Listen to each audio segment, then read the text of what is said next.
किसी बड़े लंबे आदमी ने कहा है, कुछ दिन तो गुजारो गुजरात में। तो मैंने भी सोचा, ठीक है, गुजारते हैं हम भी कुछ दिन गुजरात में और आपको भी ले चलते हैं अपने साथ एक और एक्साइटिंग रोड ट्रिप पे। सबसे पहले सिटी जो हम एक्सप्लोर करने वाले हैं वो है अहमदाबाद, या मैं कहूँ दयाबेन का अहमदाबाद।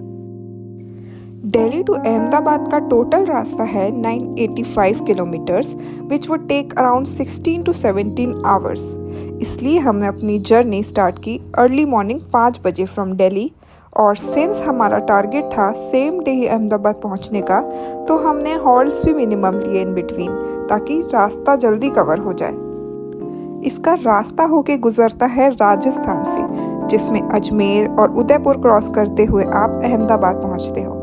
और अब उदयपुर से गुजर ही रहे हैं तो फेमस प्याज की कचौड़ी और मिर्ची वड़ा खाना तो बनता ही है। अहमदाबाद पहुंचने में और होटल चेक इन करते हुए हमें रात के 9 बज चुके थे, और नॉर्मली इतना लंबा ट्रैवल करने के बाद तो कोई भी बस सोने का ही सोचेगा, बट नहीं, हमें तो यहाँ का नाइट फूड मार्केट एक्सप्लोर करना था। तो बस आधा घंटा रेस्ट करके हम रिक्शा लेके चले गए मानेक चौक। ये मार्केट दिन में तो ज्वेलरी मार्केट है, बट शाम में इन्हीं शॉप्स के सामने फूड स्टॉल्स लग जाते हैं। ये नज़ारा रात के 10 बजे का है। इतनी भीड़ देख के लग रहा है कहीं से। यहाँ आके तो हमारी सारी थकान मिट गई जब हमने खाई वर्ल्ड की बेस्ट पाव भाजी। इससे बेस्ट पाव भाजी तो मैंने कभी नहीं खाई। सैंडविचेस की भी कई वैरायटीज़ थी यहाँ पे, और सबसे यूनिक था ये पाइनएप्पल सैंडविच। और भाई चीज़ के तो इतने दीवाने हैं यहाँ के लोग कि हर आइटम में भर भर के चीज़ डालते हैं। और आप चाहे किसी भी स्टॉल पे चले जाओ, हर जगह आपको बेस्ट ही खाना मिलेगा। नेक्स्ट डे ब्रेकफास्ट करके हम निकले वर्ल्ड्स टॉलेस्ट स्टैचू देखने, which was statue of unity. ये स्टैचू सरदार वल्लभ भाई पटेल का है, who was very important freedom activist, और उनका ये स्टैचू 182 मीटर्स हाइट का है, जो अब तक का वर्ल्ड्स टॉलेस्ट स्टैचू है। स्टैचू ऑफ यूनिटी लोकेटेड है near the banks of Narmada river, facing the Sardar Sarovar dam, and this is approx 200 kilometres from Ahmedabad. इस स्टैचू के अंदर जाने के लिए जो एंट्री फीस एंड टाइमिंग है वो मैं यहाँ मेंशन कर रही हूँ, so you can refer that. यहाँ अंदर जाके एक एग्जीबिशन हॉल है और पिक्चर गैलरी है, जहाँ सरदार वल्लभ भाई पटेल जी की पिक्चर्स हैं, उनके बारे में सारी इन्फॉर्मेशन है, और उन्होंने क्या क्या काम किए थे इंडिपेंडेंस की लड़ाई के लिए, वो सारी इन्फॉर्मेशन भी अवेलेबल है।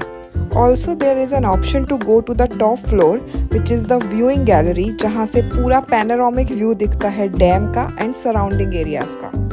बाकी इसके अलावा भी कई एडवेंचर एक्टिविटीज़ कर सकते हैं आप, और उसकी डिटेल्स आपको उनकी ऑफिशियल वेबसाइट पे मिल जाएगी। वापस अहमदाबाद पहुंच के नेक्स्ट डे हमने जेठालाल का फेवरेट फाफड़ा जलेबी खाया, और पूरा गुज्जू नाश्ता करते हुए हम गए science city. It's a must visit place in Ahmedabad and it is so interesting for kids as well as adults. बस 50 रुपीज़ की फीस देके you can visit robotics gallery, aquatic gallery, hall of science, planet earth and so many other places. आराम से 3-4 घंटे तो आप यहाँ spend कर ही सकते हैं डिफरेंट गैलरीज देखने में। और ये साइंस सिटी इतना बड़ा है कि यहाँ कार्ट का ऑप्शन अवेलेबल है to pick and drop you at different points. This is a road map for the same. और ये है aquatic gallery, which is the largest aquarium in India, और यहाँ पे 200 से भी ज़्यादा fresh water and marine species की फिशेज़ हैं। और ये तो एकदम दुबई में जैसा एक्वेरियम है ना, वैसा ही लग रहा था। जो लोग छोटे बच्चों के साथ आए थे वो तो बहुत ही एंजॉय कर रहे थे यहाँ पे। सच में यहाँ की फिशेस देख के तो मज़ा ही आ गया। इतनी कलरफुल और यूनिक फिशेस की वैरायटी थी यहाँ पे। और भाई ये पर्पल वाली तो मेरी फेवरेट थी। और ये देखो रेनबो फिशेस, कितनी क्यूट छोटी छोटी कलरफुल फिशेस है ना, बहुत क्यूट लग रही थी। एंड गेस व्हाट, यहाँ पे पेंगुइन्स भी हैं। यार मैंने तो इमेजिन ही नहीं किया था कि इंडिया में भी पेंगुइन्स ला सकता है कोई।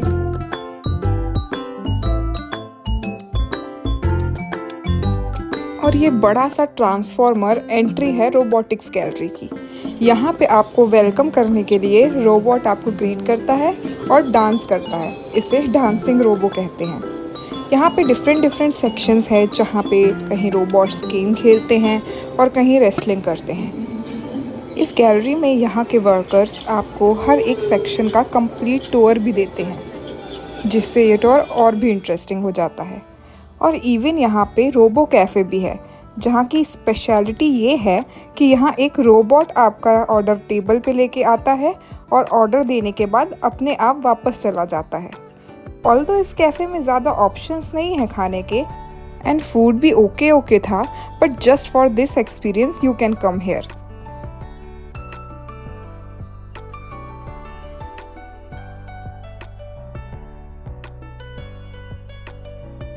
नेक्स्ट डे होटल चेकआउट करके हम गए गांधी आश्रम।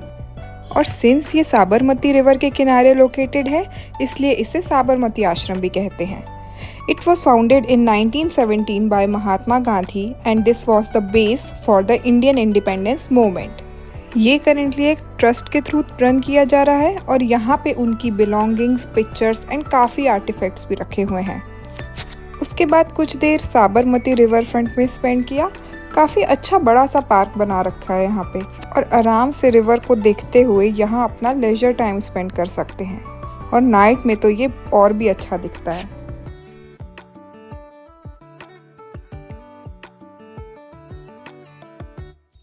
फिर अप्रॉक्स 370 किलोमीटर्स की जर्नी करके हम पहुँचे Diu. It's a beautiful coastal area facing the Arabian sea. और मेरा मेन पर्पस यहाँ आने का था Gangeshwar Mahadev temple.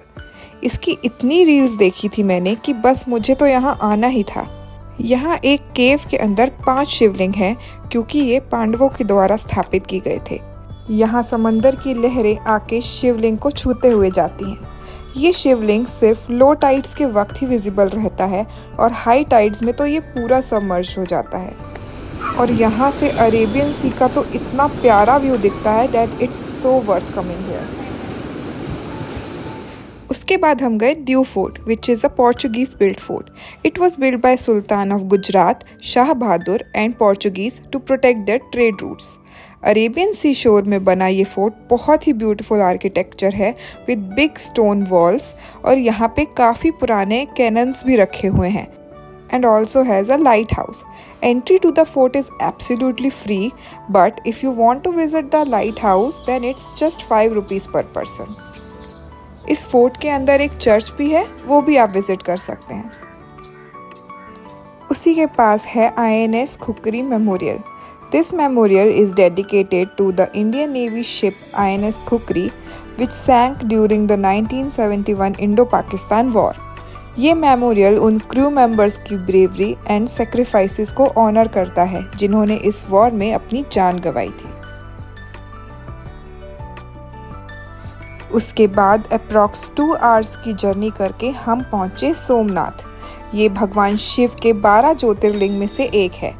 This temple was destroyed and rebuilt many times bye invaders through out history.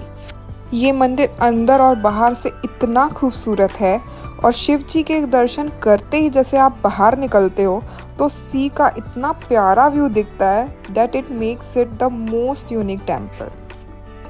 इस टेम्पल के अंदर मोबाइल, पर्सेस कुछ भी अलाउड नहीं है। सब कुछ आपको बाहर ही लॉकर्स में रखवा लिया जाएगा, so you can not click pictures inside the temple. बाकी सोमनाथ में इस मेन मंदिर के अलावा भी कई सारे पुराने मंदिर हैं जिनके दर्शन भी आप कर सकते हैं। उसके बाद हम निकल पड़ते हैं अपने लास्ट डेस्टिनेशन के लिए, Dwarka. Somnath to Dwarka's road was so heavenly, जहां अरेबियन सी हमारे साथ साथ चलती है। This road was one of the most beautiful roads I have ever journeyed from. Approx 4 घंटे बाद हम पहुंचते हैं श्री कृष्ण जी की नगरी द्वारका। यहाँ श्री कृष्ण जी राज किया करते थे, इसलिए उन्हें द्वारकाधीश भी कहा जाता है। ये मंदिर 4 धामों में से एक है। ये मंदिर मेन सिटी में लोकेटेड है, पर इसके अलावा एक और पुराना मंदिर है जिसे बेट द्वारका कहते हैं, जहाँ जाने के लिए आपको फेरी से समंदर पार करके जाना होता है। बेट द्वारका के फेरी पॉइंट तक आप अपनी कार या कोई भी टैक्सी करके जा सकते हैं। वहाँ से फेरी की टिकट लेके वो आपको किसी जाने वाली फेरी में बिठा देंगे। इसलिए आई वुड रिकमेंड कि बेट द्वारका आप सुबह के टाइम ही कवर कर लें, क्योंकि वहाँ आने जाने में भी टाइम लग सकता है। और जो मेन सिटी में द्वारकाधीश टेम्पल है वो तो आप शाम में भी जा सकते हैं। श्री कृष्ण की नगरी में नाइट स्टे करने के बाद नेक्स्ट डे हमने जर्नी स्टार्ट की अपनी नगरी की तरफ। तो बताइए, क्या आप भी गुजारेंगे कुछ दिन गुजरात में? और हाँ, चैनल को सब्सक्राइब करना मत भूलना। Stay tuned for our next road trip. Thanks for watching.